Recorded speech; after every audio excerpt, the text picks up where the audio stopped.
and they capture the ark. And then the Philistines take it down to this area here, and then they go and they put their ark in front of their god, Dagon, and then they go, look at what our God has done, he's more powerful than the God of Israel. And then they woke up the next morning and they found what? It was fallen down. Dagon had fallen down, he was bowing down before the Ark of the Covenant. So they thought, okay, I didn't hear an earthquake, I didn't feel one, let's put him back, maybe this is just someone being funny. And the next morning, something else happened. Hands and feet. Right? What does that signify? It's what they would do to a king whom they conquered. So he goes, where's your God? Is he more powerful than me? And then they got all types of funny tumors, which I'm not going to go into medically. That's some things we'll leave with that. And then they go, no, this is bad for us, and now we're going to ship him off, and they send him to another Philistine city, and then they get some sort of plague, and then they're not having a good time, and they go, no, we're going to send it to the next one, and then they're like, no, nearly. We're not having this now. So then they go, well, what are we going to do with it, right? So they put them, and he gets 2 yoke of oxen, or 2 oxen that have never pulled together. That's important, because they don't know how to. Right? Put them in, and then they say, we'll put it there, and we'll put some gold tribute, and some stuff, and then we'll say, and we'll just let it go. And if it goes towards the Israelite camp, we'll know it's their God. And almost immediately, these 2 oxen start pulling happily together, and they start making their way up to Bethshemesh. And obviously Israel, describe Israel's mood for me while we're there. Are they happy? What is so important about the Ark of the Covenant to the Israelites? Okay?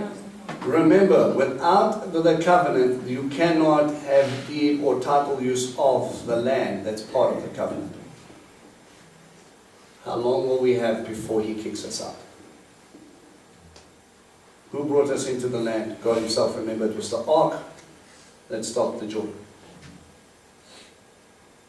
I will use a specific symbol. I bring you in because of this covenant, because of what I promised Abraham. And then you're going to come in here. Reaffirm that Moses was Sinai. Bring you into the land. Put you here. Ebal and Gerizim should have been enough of a deterrent for you when you listen to this blessing and curses. And we have Azekah, a ruin of when we forgot God and we thought child sacrifice was okay. We've got Bethshemesh as a time when we had enough chutzpah to think that God would fight for us, even though we were defiling the Mishkan. And right in the midst of these little things, when you're sitting on top of Azekah, you overlook the Valley of Elah. What happened at the Valley of Elah? No. Elah. It was a little dude going to go take on a big guy. And when you look at the way the Valley of Elah is structured, you've got a little hill here, and you've got a bigger hill here, and the valley sort of runs in between. Now this is an emek. You know what an emek valley is? A wide, broad valley. Goliath is standing here. There's a little stream bed running very close to Goliath. Okay? Now this is from a top view. Where do we find David and King Saul? On which hill? The little hill. Camp of Israel. Where do we find the Philistine? They took the tactical hill. Oh my word. Doesn't want to, eh? They're sitting over here. Now what you don't realize is that behind you, you have the Philistine cities. Somehow they came around and they took the higher ground and they were holding on. And now before you can run back up to the hill country, you have to get to us. Who's representing us? Well, there's a big ogre sitting over there dealing with you. With these 4 members of family. Well, they were part of, right? Now you sit in you there and you understand, you know the David and Goliath story. One thing that we don't realize because we don't sit in the Valley of Elah is that when he decided to go and cause some ruckus and go pick a fight with what looked like a big bear, he comes up and he goes, he had a gun but he didn't have any bullets. He got to the stream bed which is 2/3 of the way across, to Goliath before he picked up his bullets. And then he said, okay, now we can go. I picked up 5, but I only need 1. 2 different interesting correlations. One is you can say 1 stone for each of you and your brothers. Be afraid. Or he came in there understanding that God, the God of the Torah, was the one who went out and protected him before and is going to do it the same. So he goes and he establishes this place. Now all of this is taking place just here, away from Yerushalayim. Abba knows this is going to happen, right? So he brings up in the territory of Gibeon. They run from there down to Azekah. Most of those guys come from there, or they come from slightly northern territories. Okay? They're in here region. And they're fleeing for their lives. Okay? Is that helping you more or less understand what's going on? Alright. Where am I?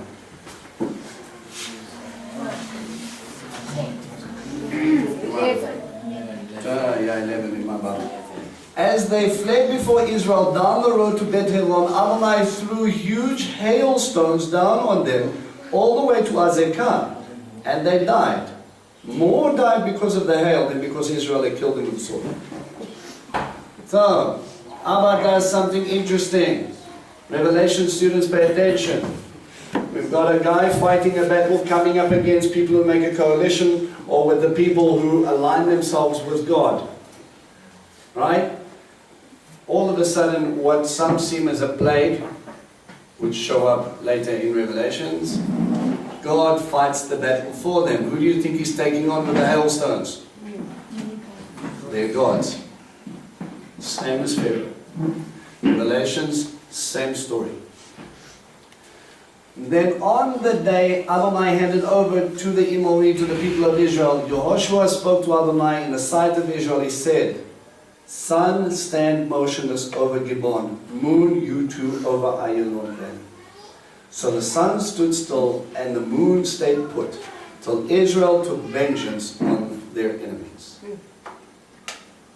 Now this is something we generally read over. But let's just stop and consider what's actually taking place here. What sort of cosmic laws or physics have to be broken for the sun to stand still? Yeah, He just done broke the universe. No matter which way you see it, this is no longer functioning the way it should. Okay? The moon stands still. Time stops. And he holds everything in perfect order. Now again, scientists and biologists and that will tell you that if this is to happen, things start to die. People, you go flying, die, no gravity, thanks, bye-bye. Whether he stopped everything else and he kept the earth spinning or what, I don't know. But what I do know is a man said we need more time, and God stopped the universe to give him more time. And scientifically it's been proved.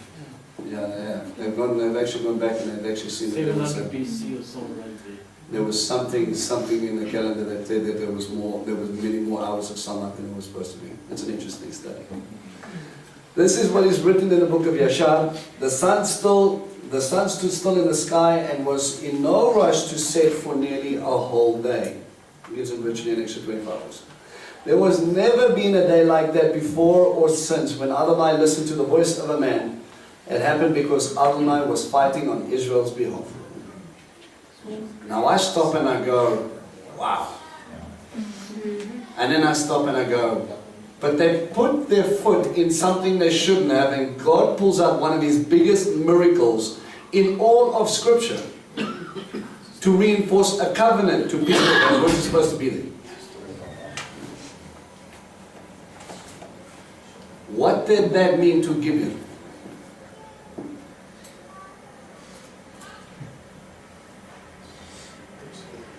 Remember, their gods.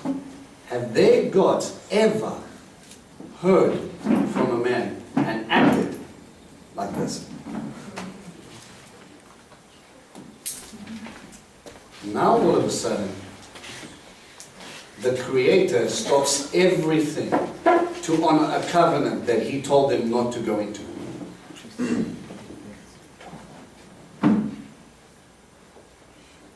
What is the first thing Hasatan tells you when you make a mistake? God does not hear you. He doesn't want to hear your stories. Joshua and them got caught, they made balagan, they got tied into something, they gave away a piece of their land, which is going to bite them in their butt later, they know that. But still at the covenant, because of his glory, his name is at stake. He teaches these Gibeonites who is God. And he reaffirms to Joshua that he is with him like he was with Moses. I have the same authority and the same power, and my boy, I'm going to use you and I'm fighting by your side. That's some serious. It is ridiculous. If you actually start to study this, it makes your head hurt. I don't know how he did it, but that's the point of it. Because the thing is, if the earth starts rotating around the sun, it literally starts going into the sun. So I had to switch off the gravity of the sun. I just switched off everything. He's like, boys, my boy needs a couple of more hours to sort out these guys. I'll throw some hailstones at them and chase them down the field. And then when you think you're winning, well, actually, God's fighting a battle that you don't even see. Think about it. If you're sitting over here at the front and you're chasing them down and you're going, Abba, we need more time. You're running towards the Valley of Ayalon. Look on your map. Find the Valley of Ayalon. It's in the Shephelah. Is it below Azekah, higher than Azekah? But they must have been big stones. Yeah, hence my previous statement of pay attention to Revelations. Where is Ayalon? Ayalon? Is it above or below? It's about Hebron. Which is? Which is above Jerusalem. There's no city. Yeah, Hebron is above Gezer, above Bethel. Close to Yaffo. Close to Yaffo. So close to the coast. Yeah. We've got this valley, another valley, Ayalon Valley. Pens don't want to look at this. Pens are plotting this time. They go in and it's in this region, in the Shephelah. Now we'll say that we don't know exactly where it is, but it is in the Shephelah.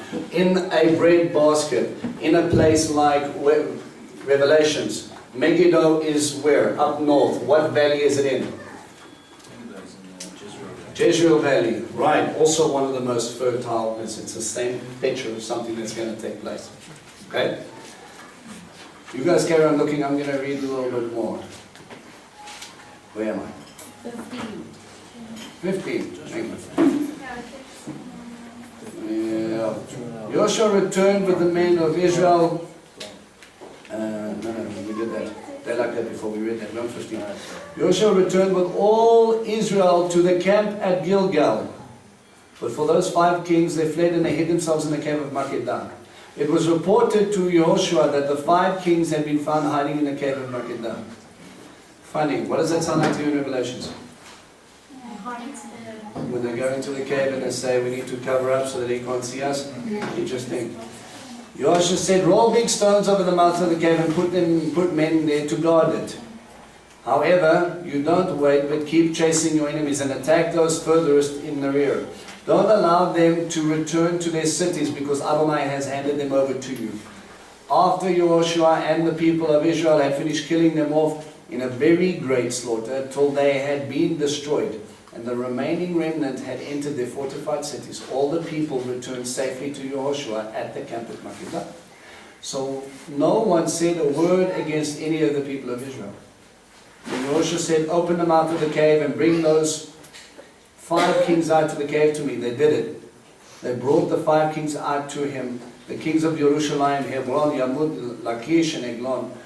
After they had brought the 5 kings to Yehoshua, he summoned all the men of Israel and said to the commanders of the soldiers who had gone out with him, come here and put your foot on the necks of these kings.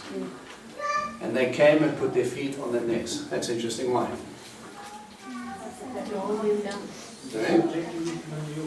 Right, it is a sign. You will now become my subject. And Joshua doesn't do it. He gets the commanders to do it. He's not saying that you're going to come under my authority. He says, but you come underneath the men that I command. So that's a little step down. Joshua said to them, don't be afraid and confused, but be strong and bold. Isn't it interesting? Now Joshua is the one encouraging them. We're in the beginning of the book. He was the one needing encouragement. Because this is what Adonai will do to all your enemies that you fight against. With that, Joshua struck the people, struck them and put them to death, hanging them on 5 trees where they were hanging until evening. At sunset, Joshua gave an order, and they lowered them from the trees and threw them into the cave where they were hidden themselves. When they had laid big stones on the mouth of the cave, and there they remain to this day. Hanging on a tree, cursed. Those who come up against God's people, think of Revelations. Joshua captured Makkedah that day, defeating it and its king by the sword. He completely destroyed them. Everyone there, he left no one. And he did to the king of Makkedah what he had done to the king of Jericho. Joshua went up from Makkedah and all Israel with him to Livnah, and he fought against Livnah. Adonai had handed it and its king over to Israel. He defeated it with a sword. Everyone there, he left no one. And he had to do its, he left no one, and he did to its king what he had done to the king of Jericho. Sorry, can I just say that? They rolled large stones up there to keep the kings there. Mm-hmm. Then they chased the rear guard away.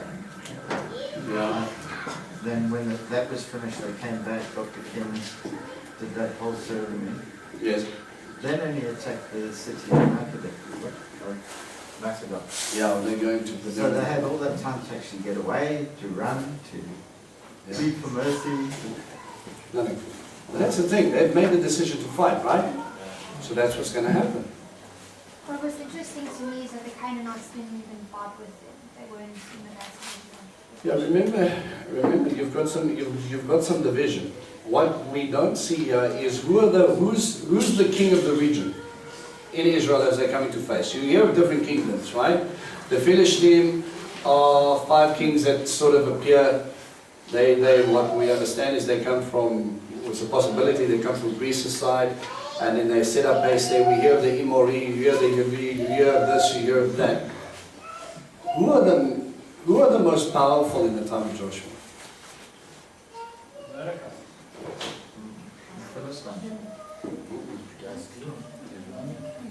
The Amorites, these boys. These guys were the power. You're going to see a northern coalition come up again, and the man from the city of Chatzor. Chatzor was the power until Hebron and the Emori started to gather more. So this is the big battle. They're taking on the power, and then they got blindsided because of a covenant that didn't happen. God took a bad situation and put it in. And now he's going to reaffirm things. It's just going to be easier for them. Okay, where am I? Verse 31, right? Am I on 31? Yes. Very good. Joshua went up from Libnah and all Israel with him to Lachish, and he pitched camp against it and fought against it. Adonai handed it over to Israel, and he captured it in the second day. He defeated it by sword, and everyone there exactly as he had done to Libnah. But then Horban, king of Gezer, came up to help Lachish, so Joshua attacked him and his people until there was no one left.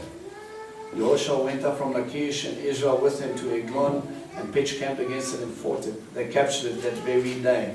He defeated it with a sword and completely destroying everyone exactly as he has done to Lachish.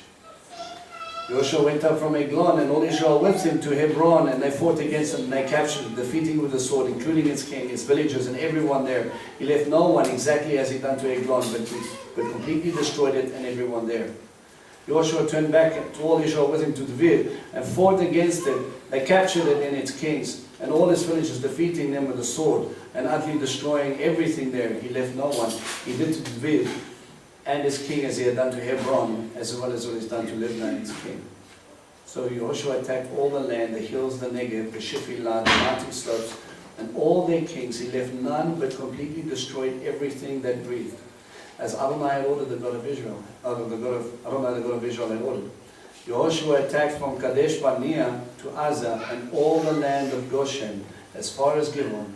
Yehoshua captured all these things and their land all at the same time. Because Adonai, the God of Israel, fought on his behalf. Then Yehoshua returned all Israel with him to the camp at Gilgal. Okay, just a question. Sure. Land of Goshen. Yeah, Down to Egypt. I don't think it was that Goshen. I think it was something further.